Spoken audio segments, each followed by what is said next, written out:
Terima kasih para anak-anak kami dari Celebration. Tuhan memberkati saudara yang telah melayani. Pemusik, penyanyi semua, Tuhan memberkati. Pelan-pelan Tuhan semua.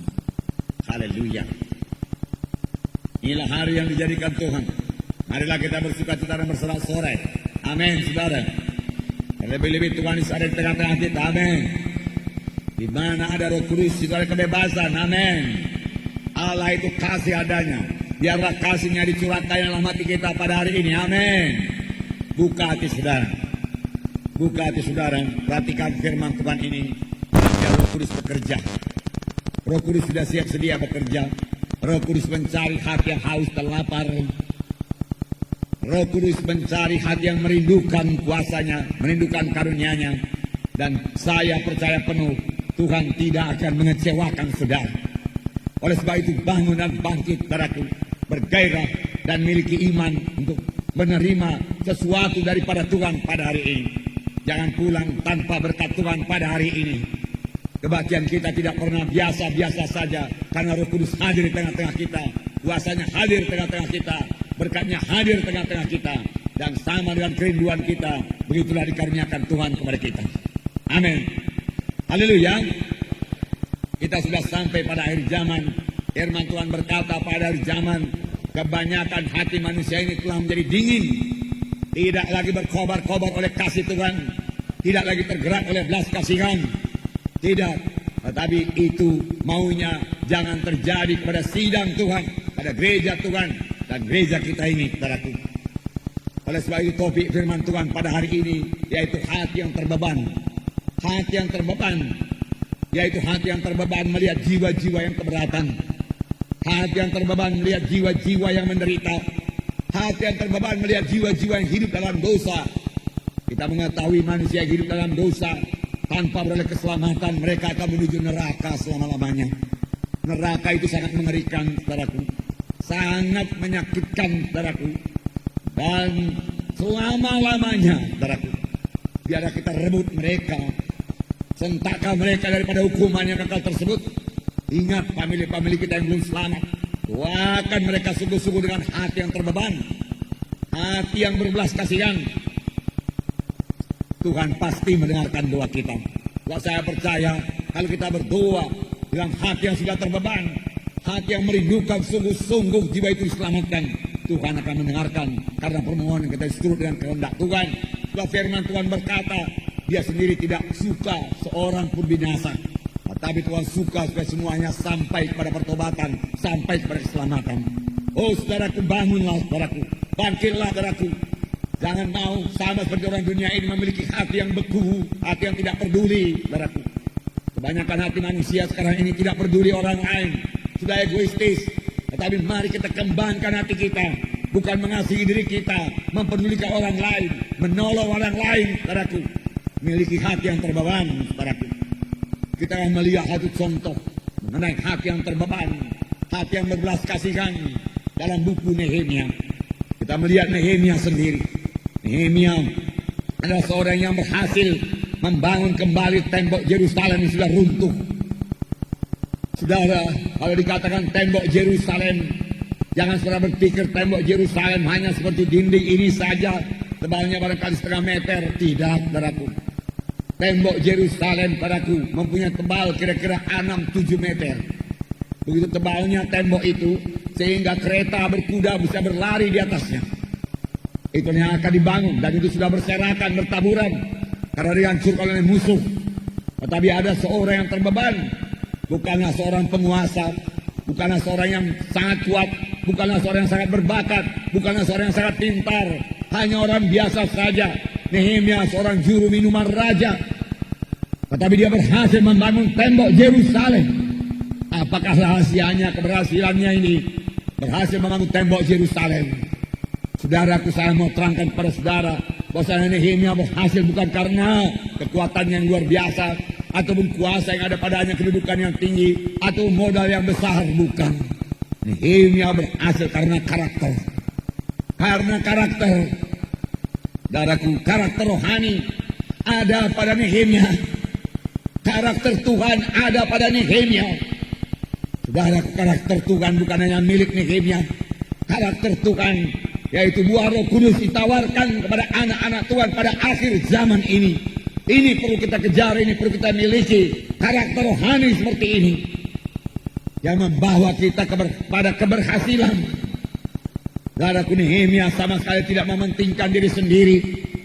Apa yang dia kerjakan, apa yang dia bangun bukan buat dirinya. Apa yang dia bangun buat orang lain. Apa yang dia bangun untuk kemuliaan bagi nama Tuhan.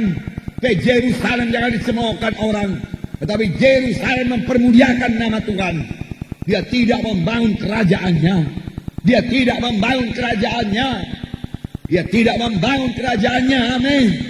Dia membangun kerajaan Tuhan. Amin. Saudara para pemimpin KKS, saudara para pemimpin sektor wilayah, jangan bangun kerajaan saudara. GKI jangan membangun kerajaan GKI. Semua kita membangun kerajaan Allah. Semua kita membangun tubuh Kristus. Amin. Kalau kita hanya membangun GKI terlalu kecil, saudaraku, terlalu kecil. Kita membangun kerajaan Allah. Kita membangun gereja-gereja lain juga, saudaraku. Kalau mereka membutuhkan pengajaran, tidak siap sedia saudaraku mengajari mereka. Dan mereka juga bisa bertumbuh bersama-sama dalam Tuhan untuk mengalahkan musuh kita, yaitu setan. Musuh kita bukan gereja lain. Musuh kita bukan gereja tradisi, bukan. Boleh jadi dia menghalangi saudara, mengejek saudara. Tapi kenal musuh saudara bukanlah gereja tersebut. Musuh saudara sesuatu yang lebih besar daripada gereja tersebut. Saudaraku, yaitu setan dan iblis. Saudaraku, setan iblis kalau dia mau menipu saudara, mengganggu saudara, dia memakai manusia. Saudaraku, dia tidak datang dengan rupanya yang jelek. Saudaraku, lalu datang pada saudara dengan pakaian hitam dan saudaraku bilang kata, aku cekek engkau. Tidak, saudaraku, tidak. Tidak, dia tidak datang demikian. Saudara, dia tidak datang sebagaimana kata orang dunia ini kuntilanak, entah apa namanya itu, saudaraku, bukan. Saudara, dia datang melalui manusia, menakut-nakuti kita, menggertak kita, mengintimidasi kita, saudaraku, menipu kita, saudaraku, menggoda kita, saudaraku. Itu tipu daya setan, saudara. Biar kita kenal, biar kita kenal tipu dayanya, kenal tipu dayanya. Saudara yang kekasih dalam nama Yesus,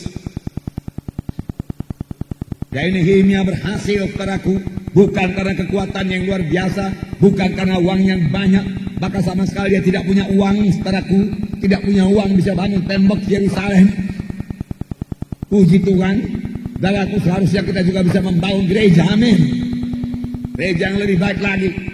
Karena itu semua, saudaraku, dimulai dengan karakter mengasihi Tuhan, mengasihi jiwa-jiwa, ditambah dengan iman, saudaraku. Tidak ada yang mustahil bagi orang yang beriman. Saya percaya penuh akan hal ini, saudaraku. Gereja ini mulai dari nol, saudaraku. Dan Tuhan memberkati bertambah-tambah besar terus dengan kuasa Tuhan, saudara. Nah, nih, apakah karakter rohani, karakter yang begitu baik yang dimiliki oleh Nehemia? Kasih, saudaraku, tidak jauh-jauh.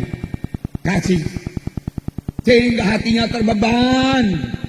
Dia merasa keberatan mendengar berita, dia belum melihat. Dia hanya mendengar berita Yerusalem roboh dan orang-orang yang tinggal di sana dalam keadaan tercela. Hatinya terus terbeban. Dia menangis, dia berkabung, dia berdoa, dia puasa. Dalam 4 bulan lamanya. Saya yakin siapa saja di antara saudara yang terbeban, yang menangis, yang puasa, saudaraku, selama yang menaruh kasih, selama 4 bulan lamanya, saudaraku, dia pasti menerima apa yang dia rindukan. Amin. Sayangnya tidak banyak yang memiliki hati yang terbeban sedemikian rupa. Kita ini hidup pada zaman yang mau cepat saja. Semua mau cepat, saudaraku. TV menawarkan cara hidup yang lebih gampang, lebih mudah, tanpa menyangkal diri sama sekali, saudaraku. Saudara, itu membuat pikiran manusia beralih daripada rohani, pada duniawi, pada materi, saudaraku. Sehingga dia tidak memikirkan perkara rohani lagi. Seluruh pikirannya dipenuhi dengan barang-barang dunia ini, saudaraku, yang membalat pada maut, saudaraku, dan memisahkannya daripada Tuhan. Karena firman Tuhan berkata, kalau kamu mengasihi dunia ini, tidak ada padamu kasih Bapa. Tentunya dia tidak bisa mengerti perkara rohani. Karena dia tidak mengerti perkara rohani, dia tidak rindu perkara rohani. Oh, bangunlah, saudaraku, bangkitlah. Amin, saudara. Bangun, bangkit. Cari perkara di atas. Firman Tuhan berkata, bukan perkara di bumi ini. Mohon hati yang berbelas kasihan. Karena berkata, saya sudah selamatkan Tuhan. Betul. Saya sudah dibaptiskan dengan air, betul. Roh Kudus sudah menukan saya, haleluya.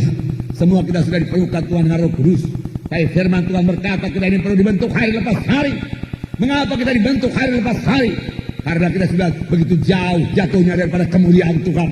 Kita perlu dibentuk terus, dibentuk kembali. Hati kita perlu dibaharui kembali.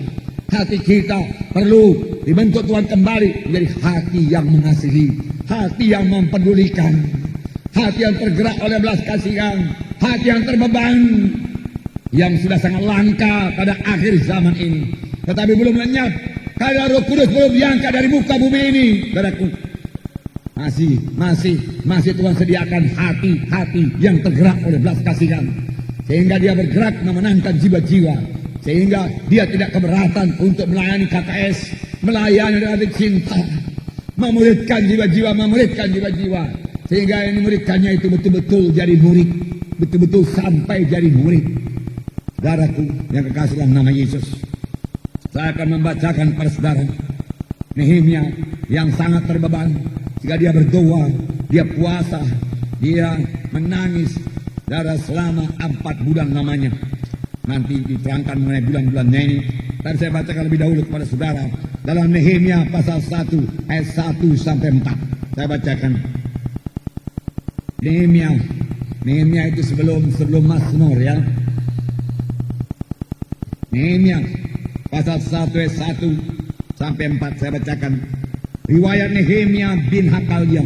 Pada bulan Kislew tahun ke-20 ketika aku ada di Puri Susan, datang Hanani seorang dari saudara-saudaraku dengan beberapa orang dari Yehuda. Aku menanyakan mereka tentang orang-orang Yahudi yang terluput, yang terhindar dari penawanan, dan tentang Yerusalem.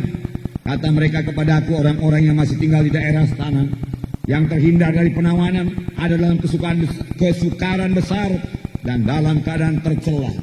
Tembok Yerusalem telah terbongkar dan pintu-pintu gerbangnya telah terbakar. Ketika aku dengar berita ini, duduklah aku menangis dan berkabung selama beberapa hari.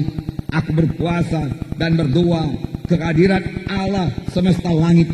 Kataku, ya Tuhan Allah semesta langit, Allah yang maha besar dan dahsyat, yang berpegang pada perjanjian dan kasih setianya terhadap orang yang kasih kepadanya dan tetap mengikuti perintah-perintahnya, dan seterusnya. Saudaraku, berilah telinga, dia berkata. Tuhan sudah memberikan telinga, saudaraku. Tuhan mendengarkan doa, saudaraku. Saudara, doa yang terbeban pasti didengarkan oleh Tuhan, saudaraku. Dalam Nehemia pasal 2 ayat 1 dikatakan, pasal 2 ayat 1, pada bulan Nisan tahun ke-20 pemerintah Raja Artasasta, ketika menjadi tugasku untuk menyediakan anggur, aku mengangkat anggur dan menyampaikannya kepada raja. Karena aku kelihatan sedih, yang memang belum pernah terjadi di hadapan raja. Bertanyalah ia kepadaku, dan seterusnya. Dan dikatakan tadi dia mendapat berita pada bulan Kislew, itu bulan Desember, saudaraku. Kemudian dia menghadap raja pada bulan April, dan dia menghadap raja dengan muka yang muram. Berarti selama Desember sampai April mukanya muram, dia menangis, dia mencucurkan air mata, dia terbeban kepada tembok Yerusalem dan orang-orang yang tinggal di sana dalam keadaan tercela. Satu kota yang temboknya sudah runtuh, bentengnya sudah runtuh, adalah menjadi bulan-bulanan musuh saja. Tidak ada benteng sama sekali. Segala musuh boleh datang, merampok, merampas, dan berbuat kejahatan yang lain. Ini sangat terbeban, memberati hati dari Nehemia. Dan dia berdoa, puasa, menangis, berkabung selama 4 bulan. Dan kalau kita baca buku Nehemia ini, dia membangun tembok Yerusalem hanya dalam tempo 52 hari. Lebih banyak berkabung, lebih banyak jam-jam doanya daripada waktu yang dipakai untuk membangun tembok itu sendiri. Inilah dia orang yang berhasil. Dan kalau kita lihat apa yang diperbuatnya pada waktu tantangan-tantangan yang begitu besar datang dari Sanballat dan Tobia, yang mula-mula mengejek, mengolok-olokkan dia, kemudian mengancam dia, kemudian menyerang, kemudian menipu, kemudian memfitnah, dan lain sebagainya. Nehemia tidak bergeming, Nehemia tidak bergerak, Nehemia tak berkemenangan. Dia menghadapi semua tantangan-tantangan itu. Sanballat itu gubernur Samaria, saudara, yang mempunyai tentara, Dan dia pernah datang dengan tantaranya menakut-nakuti orang Yerusalem. Tetapi Nehemia, saudaraku, menjawab tantangan tersebut dengan memegang tombak pada satu tangan dan membangun dengan tangan yang lain. Mereka berhasil membangun tembok. Kuasa Tuhan nyatakan padaku. Saudaraku yang kekasih dalam nama Yesus, adakah kita terbeban buat jiwa-jiwa yang terhilang, saudaraku? Jangan menjadi anggota gereja, saudaraku, yang tidak punya beban. Jangan menjadi anggota gereja yang tidak punya pelayanan. Datang ke gereja untuk melayani. Amin, saudara. Bukan hanya untuk menerima khotbah yang membangunkan iman. Haleluya, aku suka khotbah di sini. Aku suka musik di sini. Aku suka nyanyian di sini. Aku bisa menyembah Tuhan di sini. Puji Tuhan. Nah, itu karena pekerjaan Roh Kudus. Tetapi ada sedikit, saudaraku, konflik dengan anak Tuhan yang lain. Segera meninggalkan sidang. Saudaraku, anak Tuhan yang bagaimanakah yang seperti itu, saudaraku? Saudaraku, saudara dalam tubuh Kristus, untuk membangun tubuh Kristus. Pada akhir zaman semua anak Tuhan harus melayani untuk mengenakan amanat agung. Pada waktu kami seminar di Kuala Lumpur, saudaraku, beberapa minggu yang lalu, saudaraku, Apostol Summit, di mana para apostol, para rasul-rasul seluruh Asia berhimpun di sana, saudara. Saudara, sekaranglah waktunya zaman rasul-rasul. Kalau mau membangun gereja, bangunlah Apostolic Church. Dia katakan, apa artinya Apostolic Church? Yaitu semua anak-anak Tuhan memenangkan jiwa-jiwa. Semua anak-anak Tuhan ikut dalam pelayanan. Semua anak-anak Tuhan berbuah. Berbuah. Dan saudara juga harus berbuah. Amin, saudara. Ya, biasanya orang yang suka pindah-pindah itulah orang yang suka mengkritik, yang sebenarnya belum bertobat dengan sungguh-sungguh, belum terbeban kepada jiwa-jiwa yang terhilang. Dia hanya datang ke gereja untuk mencari kesenangannya, untuk mencari berkatnya. Saya mau mengatakan kepada saudara, ke gereja bukan hanya mencari berkat-berkat Tuhan, memang Tuhan sangat memberkati. Bukan hanya mencari berkat-berkat materi, Tuhan memang sangat mencurahkan berkat materi sepanjang kita benar di hadapan Tuhan. Tuhan tidak keberatan mencurahkan berkat materi. Bukan hanya untuk kesembuhan padaku, kesembuhan daripada badani, penyakit-penyakit. Saudaraku, Tuhan sangat bermurah dalam hal itu. Saudara pasti memperolehnya pada saudara setia mengikut Tuhan. Saya berkali-kali menerima kesembuhan daripada Tuhan. Berkali-kali saya pikir saya akan meninggalkan dunia ini, tapi Tuhan tidak memberikan. Tuhan menguatkan saya kembali, Tuhan bangunkan saya kembali. Roh Kudus menghidupkan saya bergerak kembali melayani, saudaraku. Demikian juga saudara. Saudara boleh menerima kesembuhan. Hai anakku, perhatikanlah perkataanku. Janganlah itu menjauh dari matamu, simpan di muka hatimu. Arahkan telingamu kepada perkataanku. Maka itu akan menjadi kehidupan bagi mereka yang mendapatkannya dan kesembuhan bagi seluruh tubuh mereka. Apakah itu firman Tuhan? Saudara perhatikan, arahkan telinga kepadanya, menaruh firman Tuhan dalam hati saudara. Maka firman Tuhan akan bekerja menyembuhkan seluruh tubuh saudara, membawa kehidupan bagi saudara. Amin. Buat firman Tuhan. Langit bumi boleh berlalu, tapi firman Tuhan tidak akan berlalu. Itu janji Tuhan.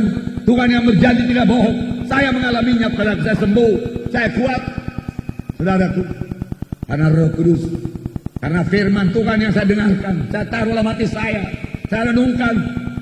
Pernah saya cerita kepada saudara waktu saya sakit, saudaraku, saya baca seluruh surat kiriman, saudaraku, hampir selesai, hanya 1-2 surat kiriman yang belum selesai.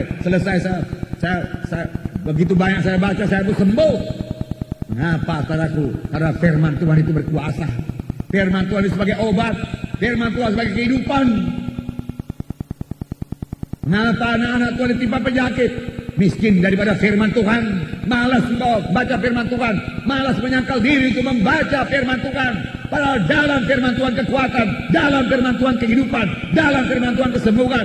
Dalam firman Tuhan ada hikmat, pengertian. Dan dalam firman Tuhan senjata yang melawan setan yang mengganggu kita. Karena waktu Tuhan Yesus diganggu oleh setan, dicobai oleh setan, digoda oleh setan, dengan tegas Tuhan Yesus berkata, ada tersurat. Bukan hanya ada roti saja manusia bisa hidup, tapi dari tiap-tiap firman Allah yang keluar daripada mulut Allah. Tuhan Yesus sendiri berkata bahwasanya manusia hidup daripada firman Tuhan. Amin. Isi hatilah dengan firman Tuhan. Amin. Ada tahu apa yang terjadi pada orang yang suka lompat-lompat dari satu gereja yang lain. Saudara, kerjanya mengkritik. Dan saudara tahu apa yang jadi kepada dia. Dia sendiri akhirnya tidak tahu mana lagi yang benar. Dan dia akan terus mencari kesenangannya sendiri, kesenangan daging saja akhirnya. Dan persekutuannya bertambah rendah dengan Tuhan. Saya saksikan keselamatannya. Yang pasti tudungannya tidak ada. Karena tidak pernah menyerahkan diri pada satu gereja yang hidup. Satu rumah yang tidak punya atap, tidak punya tudungan, saudaraku. Saudara, tidak ada gunanya, saudaraku. Satu kota yang tidak ada bentengnya, saudaraku. Menjadi sasaran yang empuk bagi musuh, saudara. Saudara yang kekasih dalam nama Yesus. Itu juga memecah belah tubuh Kristus. Sama dengan Sanballat dan Tobia yang memecah belahkan tubuh Kristus. Yang tidak suka tembok itu dibangun. Yang sama artinya dengan memecah belahkan tubuh Kristus. Sanballat, Tobia. Saudara sangat menghalangi pembangunan tembok dengan segala caranya, saudaraku. Jadi kuncinya yang pertama untuk berhasil bagi Nehemia, setelah Nehemia mendengar berita tersebut, dia tidak terus pergi ke Yerusalem. Dia tidak terus datang kepada raja dan berkata, Raja Artasasta, aku mendengar Yerusalem dihancurkan, aku mau pergi ke sana bangun tembok. Tidak. Dia mempersiapkan diri dalam persiapan rohani. Dia mengadakan persiapan rohani. Dia mengadakan persiapan rohani dengan berdoa 4 bulan lamanya, mencucurkan air mata, menangis, terbeban. Itu yang membawa dia beroleh keluasan hati dari Raja Artasasta. Setelah dia berdoa. Saudara, terlebih doa yang disertai dengan hati yang terbeban, dengan hati yang berbelas kasihan, pasti didengarkan oleh Tuhan. Sebab firman Tuhan juga berkata, iman bekerja oleh sebab kasih. Tanpa kasih, doa yang bagaimana kuatnya pun, saudaraku, tidak akan berhasil, saudaraku. Bukan kuatnya doa itu, tapi betapa besar kasihnya yang terdapat dalam doa tersebut. Amin, saudaraku. Nah, saudaraku, Nehemia adalah seorang yang sangat percayakan kuasa doa. Terlebih doa yang disampaikan dengan hati yang berbelas kasihan, doa yang disampaikan dengan hati yang tergerak oleh belas kasihan, doa yang disampaikan dengan hati yang terbeban. Saya mau mengingatkan saudara, kalau saudara berdoa buat orang sakit, adakah hati saudara tergerak oleh belas kasihan kepada orang sakit tersebut? Kalau saudara berdoa bagi orang yang terikat, saudaraku, adakah hati saudara tergerak oleh belas kasihan kepada orang terikat tersebut? Saudara berdoa, saudaraku, buat jiwa-jiwa yang terhilang yang belum selamat dan bermaksud bersaksi kepadanya, adakah hati saudara terbeban buat jiwa yang menuju neraka tersebut? Atau hanya bersaksi saja? Nanti kalau aku enggak bersaksi, ini ada schedule daripada Institut Alkitab Rema, daripada institut, aku harus mengunjungi, aku bersaksi, oke lah aku datangi aja. Kalau saudara bersaksi, dengarkan firman Tuhan begini, begitu, mari kita berdoa. Tanpa kasih, saudaraku, tidak ada kehidupan. Saudaraku, tanpa kasih berarti tanpa Roh Kudus juga, saudaraku. Kalau bukan dengan kuat, bukan gagal, tapi dengan kuat kuasa Roh Kudus, saudara tidak akan berhasil memuridkannya. Saya ingat kesaksian saudaraku Ray Johnson, kesaksian saudaraku Irving Rutherford. Ray Johnson berkata, Irving itu bapa rohaniku. Dia datang ke rumah sakit ketika aku berambut panjang sampai segini, berjanggut panjang sampai segini. Aku kurus kering, muka aku mengerikan, mataku juga mengerikan, dia katakan. Irving sendiri berkata, pada waktu datang kepadanya aku takut melihatnya. Tapi satu perkara yang dia tidak tahu, dia juga takut kepada aku, dia katakan. Sama-sama takut rupanya mereka itu. Karena Irving ini datang dengan senyum yang lebar, pakai dasi dan pakai Alkitab yang besar. Alkitab yang besar, tidak ada salahnya sepanjang hati secara besar untuk mengasihi. Amin. Alkitab besar, hati yang ciut dalam kasih juga tidak ada gunanya. Amin, saudaraku. Miliki hati yang besar, Alkitab yang besar. Di rumah saya ada Alkitab yang besar. Saudara yang punya hati yang besar, boleh ambil, datang, saudaraku. Dan Alkitab itu pada waktu celebration, saudaraku, memfragmentkan, saudaraku, pintu surga dan pintu neraka, saudaraku. Dia memakai Alkitab yang besar itu sebagai buku kehidupan. Benar juga, Alkitab adalah buku kehidupan. Karena dalamnya ada kehidupan, amin. Tapi nama kita tidak tertulis dalam Alkitab. Nama saya ada tertulis, saudaraku. Saya nggak tahu nama saudara.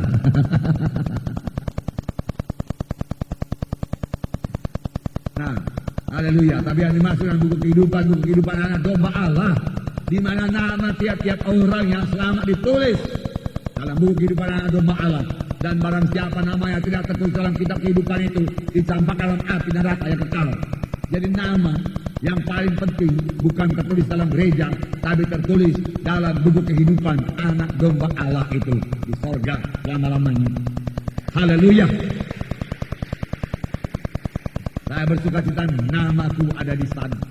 Nama saudara ada di sana. Karena saudara telah menerima sebagai Tuhan dan Juru Selamat saudara.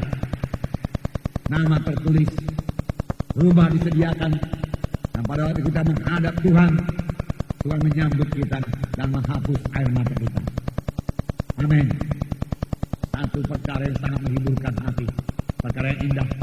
Namun sebelum hal tersebut terjadi, beri buah kepada Tuhan. Bagaimana memberi buah? Memiliki hati yang mengasihi, memiliki hati yang terbeban, memiliki hati yang memperdulikan, memiliki hati yang care, mengasihi jiwa-jiwa. Care, mengasihi, I care, I care, I care. Lalu Nehemia berdoa, dan Tuhan menjawab. Saya membaca kepada saudara, Nehemia 2, ayat 2. Bertanyalah ia kepada aku, mengapa mukamu muram, walaupun engkau tidak sakit. Engkau tentu sedih hati, lalu aku menjadi sangat takut. Jawabku kepadanya, hiduplah raja untuk selamanya. Bagaimana mukaku tidak akan muram kalau kota tempat kuburan nenek moyangku telah menjadi reruntuhan dan pintu-pintu gerbangnya habis dimakan api. Lalu raja berkata kepadaku, jadi apa yang kau kehendaki? Maka aku berdoa kepada Allah semesta langit. Wah, puji Tuhan. Dia menghadap raja. Raja berkata, mengapa mukamu muram? Pada waktu itu menurut undang-undang Raja Persia, Raja Artasasta, siapa yang menghadap raja dengan muka muram bisa dihukum mati. Bukan tanggung-tanggung, tidak usah banyak tanya-tanya lagi. Di muka raja, muka mesti berseri-seri. Itu di muka raja dunia ini. Apalagi di muka raja sorga. Apalagi dalam kebaktian. Sebenarnya muka kita semua harus berseri-seri, bersorak-sorai dan bersuka cita, memuji, menyembah, memuliakan nama Tuhan. Amin. Hidup bergerak. Kenapa? Karena roh sukacita diberikan Tuhan bagi kita. Amin. Sungai sukacita itu mengalir. Mengalir. Amin. Biarkan terima itu saudara. Sungai sukacita menghidupkan tubuh saudara. Amin. Menggerakkan tubuh saudara. Haleluya. Setan hanya merusak saja saudara. Tuh, dosa merusak. Tapi Roh Kudus menghidupkan, Roh Kudus menguatkan, Roh Kudus. Terima kasih Roh Kudus. Maka aku berdoa kepada Tuhan. Nehemia tidak gegabah.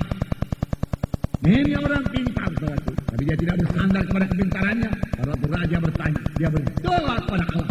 Boleh jadi waktu yang sekejap, Tuhan tolong Tuhan. Raja sudah bertanya kepada apa yang kehendaki. Ini yang telah kudoakan selama 4 bulan ini Tuhan. Kusampaikan sekarang dalam nama Yesus. Apakah dikatakannya? Kemudian jawabku kepada raja, jika raja menganggap baik dan berkenan kepada hamba-Mu ini, utuslah aku ke Yehuda, ke kota pekuburan nenek moyangku, supaya aku membangunnya kembali. Lalu bertanya raja kepadaku, sedang perbaiki duduk di sampingnya, berapa lama engkau dalam perjalanan dan bila mana engkau kembali? Dan raja berkenan mengutus aku, sesudah aku menyebut suatu jangka waktu kepadanya. Berkatalah aku pada raja, jika raja menganggap baik, berikanlah aku surat-surat bagi bupati-bupati daerah seberang Sungai Efrat, supaya mereka memperbolehkan aku lalu sampai aku tiba di Yehuda. Juga surat bagi Asaf pengawas taman raja, supaya dia memberikan aku kayu untuk memasang balok-balok pada pintu-pintu gerbang di benteng bait suci, untuk tembok kota dan untuk rumah yang akan kudiami. Dan raja mengabulkan permintaanku itu, karena tangan Allahku yang murah melindungi aku. Amin. Haleluya. Setelah berdoa 4 bulan, dia memohon satu permohonan yang besar, membangun tembok Yerusalem. Saudara, kita katakan dengan tebal sedemikian 6 meter, 7 meter dari tiang ini ke sana tebalnya. Batu-batu yang boleh jadi diameter 1 meter sedikit. Tidak ada keran pada waktu itu, saudaraku. Tidak ada keran, tidak ada apa namanya itu. Tidak ada dongkrak, saudaraku. Tidak ada alat untuk mengangkat batu itu. Itu diangkat dengan tangan atau dideret dengan tali. Lalu dilem, saudaraku, ke atas batu itu satu demi satu. Jauh lebih besar daripada gedung Armina Hall ini, saudaraku. Sebab itu Saudaraku, berkilometer-kilometer saudaraku mengelilingi kota Yerusalem. Bukan pekerjaan kecil. Maunya saudara, nanti satu waktu kita ke sana kita bisa melihat sisa-sisa dinding itu masih ada sampai sekarang. Saking kuatnya, saudara. Saking tebal. Itu yang dibangun. Dia mohon satu permohonan yang besar. Membangun Yerusalem yang dikalahkan oleh Raja Persia. Berarti membangun kembali Yerusalem bisa berarti memberontak kepada Raja Persia. Tetapi kalau Raja Persia mengabulkan, sesudah dia kabulkan dia minta lagi, tolong berikan surat raja kepada semua bupati-bupati supaya mereka memberikan ulang, dan surat kepada Ansar, yaitu pengurus amal raja atau hutang lindung kalau sekarang, supaya dia memberikan semua kayu-kayu yang dibutuhkan untuk pintu-pintu gerbangnya dan penyokong-penyokongnya.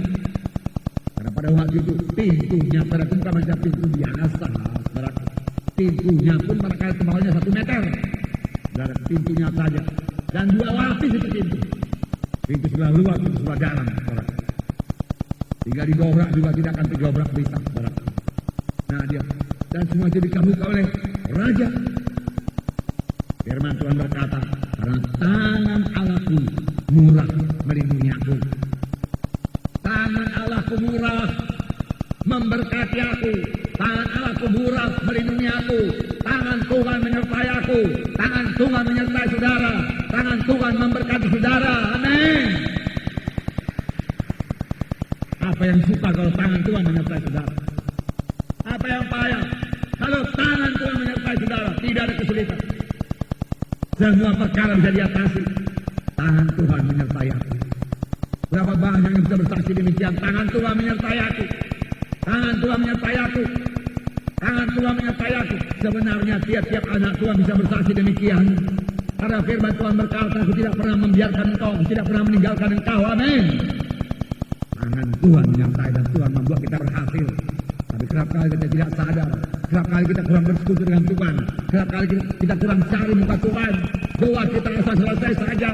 Oh, kembali kepada lutut saudara. Amin. Kembali kepada air mata saudara waktu saudara berdoa. Amin. Jangan berdoa dengan mata yang kering. Amin. Jangan berdoa untuk tujuan diri sendiri, untuk perkara-perkara yang memuaskan kehendak diri sendiri, tetapi berdoalah untuk perkara-perkara rohani yang besar, untuk memuliakan nama Tuhan. Amin. Haleluya. Haleluya. Tuhan memberkati saudara. Urang dalam wasika malawasang. Salah satu tipu daya setan pada zaman ini, dengarkan ini baik-baik. Salah satu tipu daya setan pada akhir zaman ini membuat hati orang Kristen tidak lagi terbeban. Tidak terbeban kepada orang yang keberatan. Tidak terbeban buat gereja. Tidak terbeban kepada orang yang masuk dalam neraka. Tidak terbeban, tidak mengasihi. Oh, boleh jadi karena terlalu banyak goncangan dalam dunia ini. Terlalu banyak urusan dunia ini. Tetapi itu tidak bisa dipakai sebagai alasan. Tuhan minta hati yang berbelas kasihan. Amin. Tuhan minta hati yang mengasihi selalu. Amin. Itu sebabnya setan memenuhi hati manusia dan segala macam acara TV. Nonton TV. Isinya apa? Film kekerasan, film pembunuhan, film penipuan, dan film-film kenajisan yang merusak hati manusia ini, yang merusak, mengotori pikiran manusia ini, sehingga dia tidak merindukan perkara-perkara rohani, sehingga dia tidak merindukan perkara-perkara rohani. Firman Tuhan berkata, setelah kamu dibangkitkan beserta dengan Kristus, carilah perkara di atas, kejarlah perkara di atas, kejarlah perkara rohani, cari perkara rohani, cari kuasa Tuhan, cari urapan Tuhan, cari mujizat Tuhan, cari pengertian baru, cari hikmat, cari persekutuan dengan Tuhan. Dan itu semua membutuhkan waktu. Duduk di bawah kaki Tuhan, berdoa di bawah kaki Tuhan. Amin. Oh, saudara, kita mau bahkan seluruh hidup saudara. Tanpa demikian, pada dunia ini bisa menghanyutkan kita. Lihat majalah-majalah apa isinya? Kedagingan, kenajisan, berarti. Kembali kepada firman Tuhan. Back to the Bible. Back to the Bible. Back to the Bible. Kembali pada lutut saudara, kembali pada lutut saudara, kembali pada lutut saudara. Kasih Tuhan memenuhkan saudara. Hati saudara akan bertambah lembut. Saudara bertambah dekat kepada Yesus, bertambah banyak menyembah Yesus. Saudara akan dibentuk menjadi sama seperti yang saudara sembah itu. Firman Tuhan berkata, dia akan menjadi sama seperti yang dia sembah. Kalau kita banyak menyembah Tuhan, saudara jadi sama. Satu sidang dalam buku Wahyu pasal 2 ditegur Tuhan. Wahyu pasal 2 ayat 4 dan 5.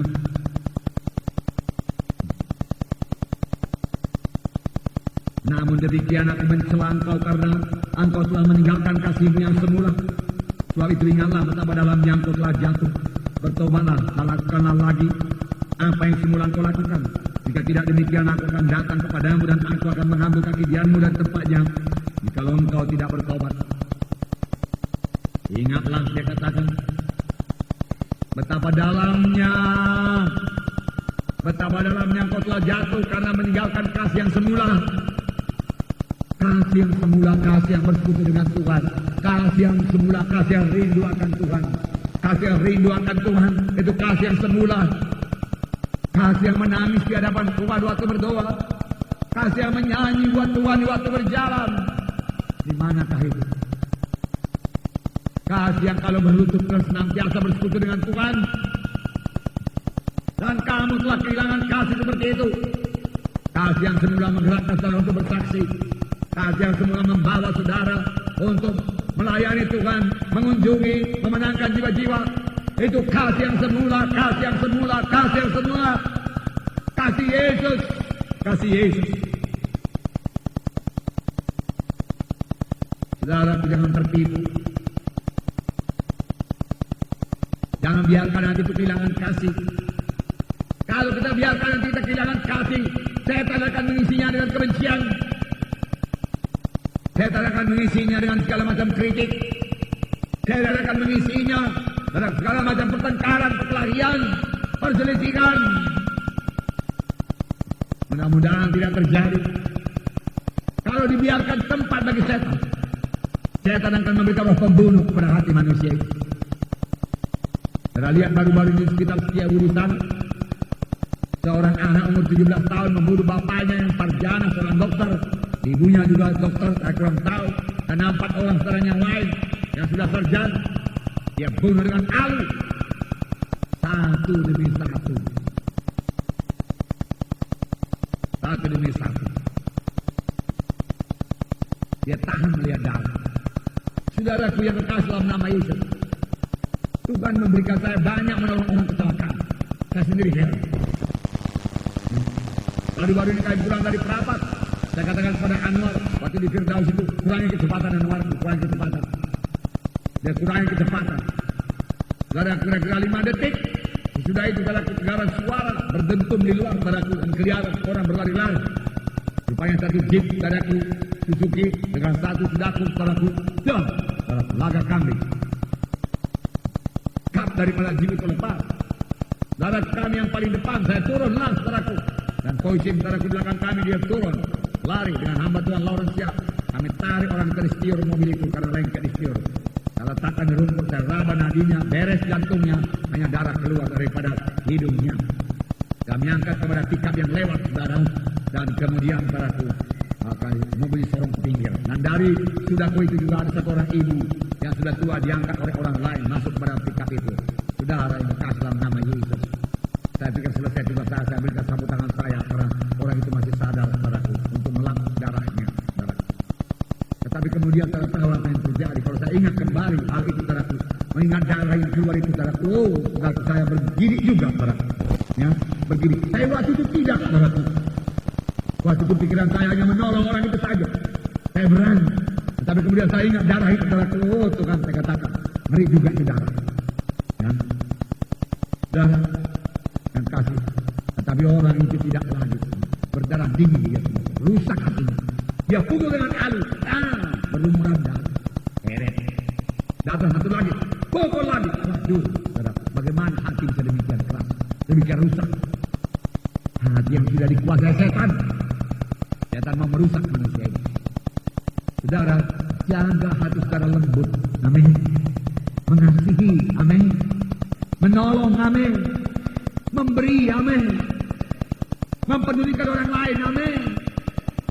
Dengarkan dia cerita. Perhatikan dia cerita. Lihat di mana saudara bisa menolong dia. Haleluya. Dan berikan pertolongan. Bertambah saudara menolong. Bertambah lembut hati saudara. Bertambah saudara memperhatikan kasih. Bertambah kasih saudara, bukan berkurang. Bertambah saudara memberikan kasih. Bertambahlah kasih saudara.